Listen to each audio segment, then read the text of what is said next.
Also, he cannot, before you start asking questions, I'll warn you, he cannot talk about operational details. Kaya pag bigla kaming sasabat at sasabihin namin wag siyang sasagot, that's because it's still ongoing. So, but he can tell you what happened.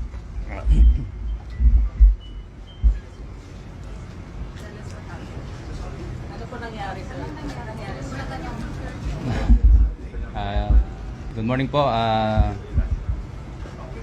Pakilala ka.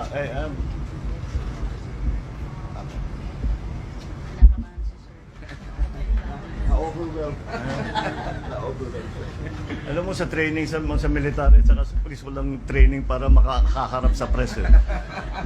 Kahit humarap sa bala kaya namin pero humarap sa press. So, magandang umaga po sa ating lahat sa ating mahal na Pangulo, Sir, sa lahat mo narito. Sa ngayon po, hindi pa po kami makakapagbigay ng eksaktong detalye ng pangyayari kung paano namin nasabat itong gantong kalaking halaga kasi umuusad pa rin po yung aming investigasyon. Ano po, ayaw po namin makompromiso yung mangyayaring hanggat may sampa po namin yung kaso laban po dun sa tao. Yun lamang po at maraming salamat po.